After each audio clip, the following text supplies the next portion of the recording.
Hey, what's up guys? Joker here. Today we're going to be revisiting performance on Mass Effect Andromeda, but using an All AMD Ryzen PC build. After the performance review that I published yesterday on the Intel Kaby Lake i7-7700K, a lot of people were asking for Ryzen performance testing, so I wanted to go back and do that with some All AMD hardware. So I'm testing on my Ryzen 7 1700 CPU, which I do keep at 3.9 GHz, along with 16 GB of Corsair Vengeance memory, which is at 3000 megahertz. For our graphics cards here, I used the MSI RX 480, which is at 1400 megahertz on the core and 2150 megahertz on the memory, while our Sapphire R9 390 is at 1040 megahertz on the core and 1500 megahertz on the memory.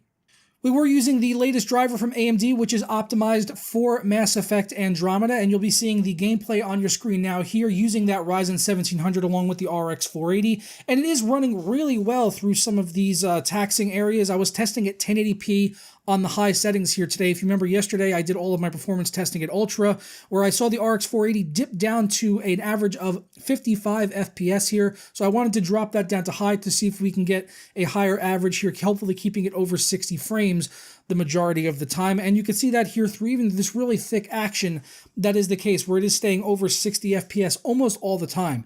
My actual benchmark runs were on one of the first planets that you land on in the game after getting out of all the tutorials and stuff here. So you'll be seeing that in the side-by-side comparison on your screen here with the RX 480 and the R9 390.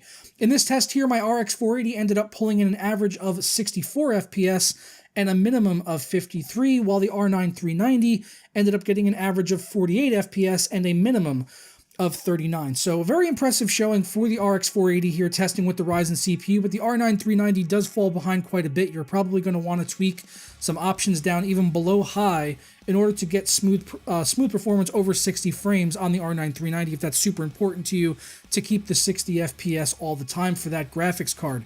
And as far as the Ryzen CPU is concerned, most of the cores and threads are being utilized fairly well here, but through some of the testing you can see sometimes there's just a few cores and threads that are like as low as like 0% utilization, which is kind of disappointing on the Frostbite 3 engine that is the case, because when I play Battlefield 1 on Ryzen and I test it, it's pretty much spread evenly across all the cores and threads. So I'm not really sure what BioWare did here this time around on Frostbite 3, which is like one of the most optimized engines of all time, to not fully leverage the Ryzen 1700 CPU.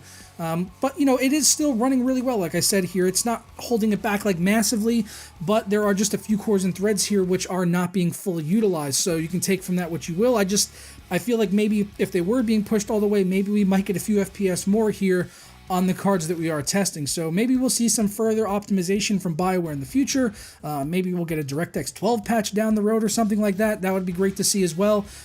If it can certainly boost the performance, then I would definitely want to see it.